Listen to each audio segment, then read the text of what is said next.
તો મિત્રો branch loan એપ્લિકેશનને ઓપન કરવાની.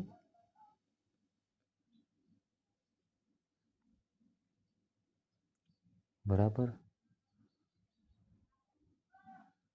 બ્રાન્ચ લોન પ્લે સ્ટોરમાં જઈ અને બ્રાન્ચ લખ દો, ત્યાં આવી જશે. બરાબર, પછી લોન્સની અંદર જવાનું. બરાબર, અહીંયા આપણે 4,000 રૂપિયા સિલેક્ટ કરીએ અને કન્ટિન્યુ ઉપર ક્લિક કરીએ. બરાબર, કેટલા દિવસમાં તમે ભરશો? આપણે 62 દિવસમાં કરશું એટલે 2130 રૂપિયા એમાઉન્ટ ભરવાનું રહેશે. બરાબર, તમારા ખાતામાં આવશે 3,529 રૂપિયા, 471 રૂપિયા પ્રોસેસિંગ ફી અને જીએસટી, અને એનું ઇન્ટરેસ્ટ લાગશે 260 રૂપિયા.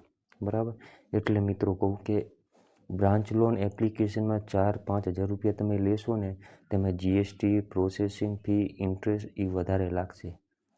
બરાબર, આપણા ખાતામાં આવશે 3,529 અને રીપેમેન્ટ કરવાનું રહેશે 4,260 રૂપિયા. એટલે ગણો તમે કે કેટલા વધારાના પૈસા દેવાના આવે છે. બરાબર, આ એપ્લિકેશનને તાણે યુઝ કરવાની જાણે આપણે ઇમરજન્સી કોઈ જરૂર પડે ને તો જ લોન અપ્લાય કરવાની, બાકી લોન અપ્લાય કરવાની નહીં.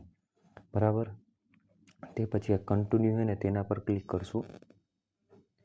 પછી અહીંયા તમારું બેંક એકાઉન્ટ નંબર નાખી દેજો, પછી અપ્લાય ઉપર ક્લિક કરશું.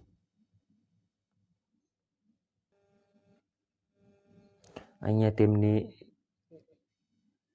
લોન એગ્રીમેન્ટ કરવા માટે આ રીતનું ડેશબોર્ડ આવશે. તો તમારે વાંચવા હોય, આ સ્ટેટમેન્ટ વાંચવું હોય તો વાંચી લેજો. ઇન્ટરેસ્ટની બધું આની અંદર લખેલું હશે. બરાબર, પછી આઈ હેવ રેડ એન્ડ જે એમની ટર્મ એન્ડ કન્ડિશન છે ને તેના પર ક્લિક કરશું અને એક્સેપ્ટ કન્ટિન્યુ પર ક્લિક કરશું.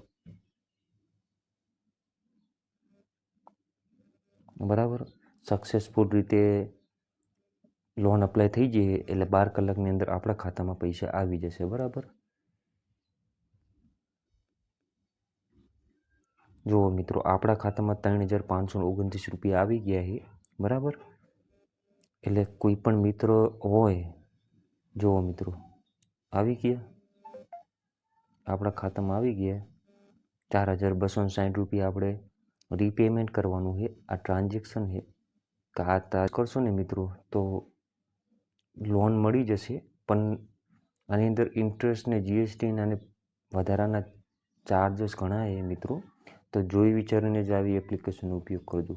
બરાબર, ઓકે તો મિત્રો.